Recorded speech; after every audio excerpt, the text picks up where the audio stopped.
Umar ரலியல்லாஹு அன்ஹு இடத்துல ஒரு கம்ப்ளைண்ட் வருது. உமர், எங்க மனைவி என்ன திட்டிக்கிட்டே இருக்காங்க உமர், எப்ப பார்த்தாலும் ஏதாவது வழி சொல்லுங்களேன். உமர் அவர்கள் சொன்னார்கள், நாளை வா, ஏதாவது தீர்வு இருக்கலாம். உமர் ரலியல்லாஹு வீட்டு வாசலுக்கு போனாங்க.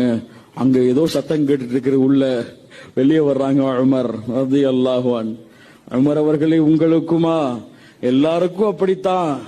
அந்த பெண்கள் நம்மிடத்திலே அமானிதமாக கொடுக்கப்பட்டவர்கள், நமக்காக வந்தவர்களுக்கு இதை கூட நாம் பொறுமையை கூட செய்யவில்லை என்றால் என்ன இருக்கிறது? சுப்ஹானல்லாஹி ரப்பில் ஆலமீன். அதனால் பெண்களிடத்திலே நல்ல முறையில் நடந்து கொள்ளுதல்.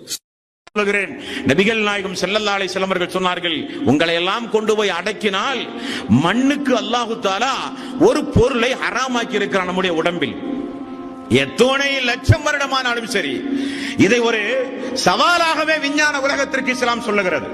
ஒரு மனிதனை கொண்டு போய் அடக்கினால் இந்த பூமிக்கு, இந்த மண்ணுக்கு, மனித உடம்பில இருக்கிற ஒரு பொருளை அல்லாஹ் தஆலா ஹராமாக்கி இருப்பதாக ரசூலுல்லாஹி ஸல்லல்லாஹு அலைஹி வஸல்லம் அவர்கள் சொன்னார்கள். அது என்ன பொருள்? மனித உடம்பில இருக்கிற ஒரு வகையான எலும்பு துண்டு.